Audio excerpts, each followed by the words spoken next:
শুভ সকাল বন্ধুরা, আশা করি তোমরা সবাই ভালোই আছো। আমিও ভালো আছি। প্রতিদিনের মতো MS লাইফস্টাইলে নতুন একটি ভিডিও নিয়ে চলে আসলাম।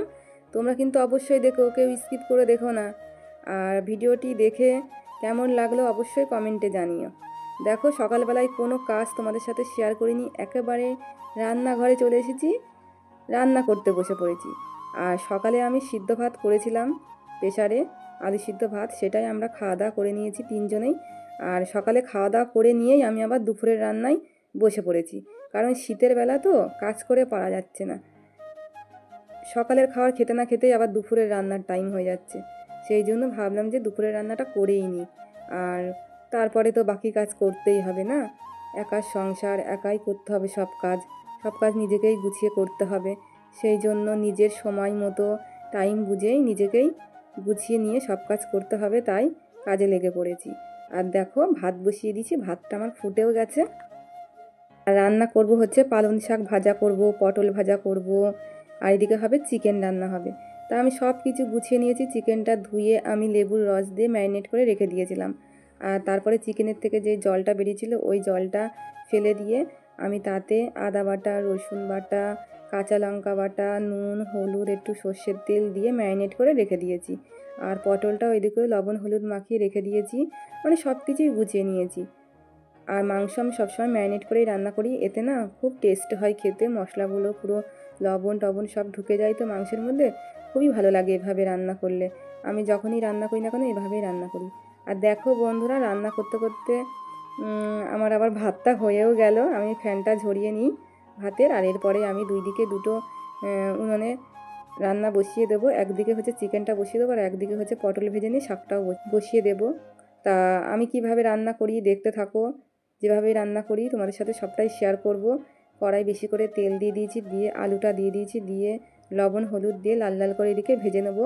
আর পাশে একটা কড়াই দেখো পটল ভাজা বসিয়ে দিয়েছি।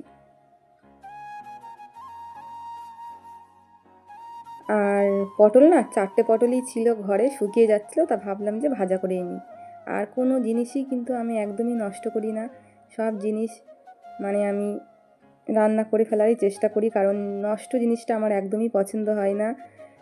সব জিনিসই আমি অল্প করে রান্না করি, কিন্তু যাতে সে খাবারটা উঠে যায় সেভাবেই রান্না করি। আর তারপরে দেখো পটল ভাজা হয়ে গেছে, পটল ভাজাগুলো আমি তুলে নিয়েছি, নিয়ে এইদিকে একটু লঙ্কা পেঁয়াজ দিয়ে দিয়েছি শাক ভাজবো বলে। আর এইদিকে কড়াই আমি পেঁয়াজটা মানে ভাজতে দিয়েছি, মাংস দেবো তারপরেই। আর একটু তেজপাতা, শুকনো লঙ্কাটাও দিয়ে দিয়েছি, দিয়ে ভালো করে একটু ভাজা ভাজা করে নিয়ে আমি চিকেনটা দিয়ে দেবো, দিয়ে ভালো করে কষিয়ে নেব। আর আজকের চিকেনটা কিন্তু আমি কাঁচা লঙ্কা দিয়েই পুরো রান্না করেছি, কারণ কাঁচা লঙ্কা দিয়ে না রান্না করলে এত সুন্দর একটা টেস্ট হয় তা কি বলবো। আর আজকে একদমই গুঁড়ো লঙ্কা একটুও দিইনি, কারণ ভাবছি যে শুধু কাঁচা লঙ্কার তরকারি খাবো, তাই কাঁচা লঙ্কা দিয়েই তরকারিটা আমি করব। আর খেতে কিন্তু খুবই টেস্ট হয়েছিল। আর এইদিকে দেখো আমার পেঁয়াজ লঙ্কাটাও ভাজা হয়ে গেছে, আমি পালং শাকটা দিয়ে দেবো, দিয়ে একটু লবণ দিয়ে ঢাকা দিয়ে দেবো। আর কিছুক্ষণ পরে ঢাকনাটা তুললেই একদম অল্প একটু হয়ে যাবে শাকটা। শাক ভাজাটাও কিন্তু খুবই সুন্দর হয়েছিল। তা আমি যেভাবে করেছি শাক ভাজাটা, তোমরা একদিন ট্রাই করে দেখো, খুবই সুন্দর লাগবে খেতে। আর এই শীতে আমি প্রথম পালং শাক ভাজলাম। যে কবার নিয়ে এসেছি তরকারি খেয়েছি, কিন্তু ভাজা এখনও পর্যন্ত খাওয়া হয়নি। সেই জন্য আজকে ভাবলাম একটু ভাজাই করি, যেহেতু চিকেন হচ্ছে তো একটু শাক ভাজলে ভালো লাগবে তার সাথে। আর এইদিকে দেখো আমি চিকেনটা ভালো করে কষিয়ে নিয়েছি, একটু জিরের গুঁড়োও দিয়ে নিয়েছি, কারণ জিরের গুঁড়োটা দেওয়া হয়নি ম্যারিনেট করার সময়। তারপরে আলুটাও দিয়ে দিয়েছি আমি, দিয়ে ভালো করে কষিয়ে নিয়ে আমি জল দিয়ে দেবো, জল দিয়ে ঢাকা দিয়ে দেবো। আর এইদিকে হচ্ছে শাকটাও আমার দেখো পুরো অল্প একটু হয়ে গেছে একেবারে। শাকটাও ভালো করে একটু নেড়ে নেব। আর কি বলবো বন্ধুরা, শীতকাল পড়াতে শীতের আমেজের দিনগুলো কিন্তু এভাবেই কাটছে আমাদের। কাজ করে কুল পাচ্ছি না, মানে কাজ করতে করতে টাইম চলে যাচ্ছে কোথা দিয়ে বুঝতেই পারছি না, একদম কাজ এগোতে পারছি না শীতকালে। আর গরমে কিন্তু এটা হয় না, গরমকালে প্রচুর টাইম থাকে, সারা দিন কাজ করার প্রচুর টাইম থাকে, কিন্তু শীতকালে একদমই কাজ করে উঠতে পারছি না। আর যেহেতু আমাদের মাঠের ধারে বাড়ি, প্রচুর ঠান্ডা পড়ে গেছে, তাই শীতের আমেজের দিনগুলো ঠিক এভাবেই কাটাচ্ছি। কিন্তু আজকে তো খাওয়া দাওয়াটা জমেই যাবে, হচ্ছে চিকেন। আর চিকেন দিয়ে তো দুপুরের খাওয়াটা জমে গেল খুবই, আজকের খাওয়াটা আর দারুণ হয়েছে রান্নাগুলো। তোমাদেরকে একবার দেখিয়ে দিই কী কী রান্না করেছি। হাঁড়িতে রয়েছে গরম গরম ভাত, এদিকে রয়েছে শাক ভাজা, পটল ভাজা, একটু লেবু, পাতি লেবু। আর দেখো তরকারিটা আমি একদমই নামাইনি, কড়ার মধ্যেই আছে, তোমাদেরকে একটু দেখিয়ে দিলাম। আর তারপরে দেখো বন্ধুরা, নিজের জন্য একটু টাইম বের করে আমি চলে এসেছি মাঠে, কারণ সারা দিনের কাজকর্মে আমার একটু টাইম নেই নিজের জন্য একটু টাইম দেওয়ার। তা অনেক কয়দিন ধরে ভাবছিলাম যে চুলে একটু শ্যাম্পু করব, তা আমি একটু টাইম পাচ্ছি না যে চুলটায় শ্যাম্পু করব, যেহেতু ছেলের পরীক্ষা ছিল, ছেলেকে নিয়েই ব্যস্ত ছিলাম। ছেলেকে নিয়ে যাওয়া নিয়ে আসা এই করতে করতে আমার টাইমগুলো পার হয়ে যাচ্ছিল, কখন মানে বুঝতেই পারছি না। তা একটু নিজের জন্য একটু টাইম বার করতে পারছি না, তাই আজকে শত কাজের মাঝেও আমি নিজের জন্য একটু টাইম বার করে চুলে একটু শ্যাম্পু করেছি। আর যেহেতু প্রচুর ঠান্ডা, আমাদের বাড়িতে একদমই রোদ নেই, সেই জন্য চলে এসেছি মাঠে। মাঠে রোদে বসে চুলটা আঁচড়াতে আঁচড়াতে আমার চুলটা শুকিয়ে যাবে, সেই জন্যই মাঠে এসে একটু টাইম কাটালাম। তা খুবই ভালো লাগছে বসে থাকতে, মনে হচ্ছে যেন এখানেই বসে থাকি। আর এখান থেকে যেন বাড়ি যেতে ইচ্ছা করছে না, মনে হচ্ছে সারাদিন যেন এই রোদের এই মিষ্টি সুবাসে যেন মনে হয় সারাক্ষণ বসে থাকি। আর দেখো কত সুন্দর ওয়েদারটা, এত ভালো লাগছে তা কি বলবো। আর সত্যি আমার এই প্রকৃতি খুব ভালো লাগে, আশেপাশের আমার এই মাঠের প্রকৃতি আমার দারুণ লাগে।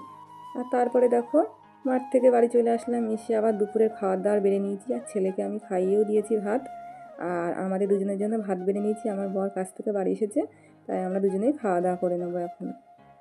খাওয়া দাওয়া করে নিয়ে আবার বাসন টাসন মাজতে হবে, মেজে নিয়ে তারপর ছেলেকে নিয়ে শোবো। আবার তোমাদের সাথে পরে কথা হবে। বন্ধুরা, তোমাদের সামনে চলে আসলাম রাত্রেবেলা, এখন খাওয়া দাওয়া করবো, বসে পড়েছি। আর প্রচণ্ড ঠান্ডা পড়েছে, দেখে বুঝতেই পারছো এত ঠান্ডা পড়েছে আমাদের এইদিকে, তা কি বলবো তোমাদেরকে। তা এখন ছেলেকে ভাত খাইয়ে দিই, আর তোমাদের দাদাভাইকেও ভাত দিয়ে দেবো, আর ছেলেকে খাওয়ানো হয়ে গেলে তারপরে আমি খেয়ে নেব। ঠান্ডার মধ্যে তো খুবই কষ্ট হচ্ছে, বেশি রাত।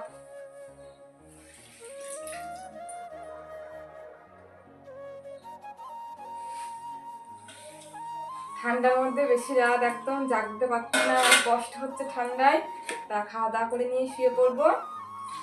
আর আজকে তো আমাদের রান্না হচ্ছে চিকেন হয়েছে, পালং শাক ভাজা, পটল ভাজা, এটাই হয়েছে। এখন ভাত টাত সব বেড়ে নেবো। এই দেখো, এই যে শাক ভাজা আর এই যে তরকারি সব আছে, এটা দিয়ে খাওয়া দাওয়া করে নিই। ভাত বাড়তে থাকি, অল্প অল্পই একদম খাবো, একদমই ভাত হয়তো থাকবে।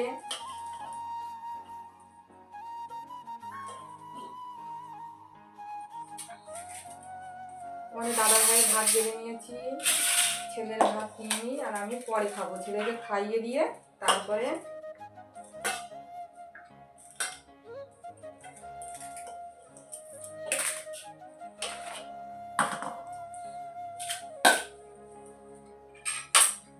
তা বন্ধুরা, খাওয়া দাওয়া করে নিই চিকেন দিয়ে।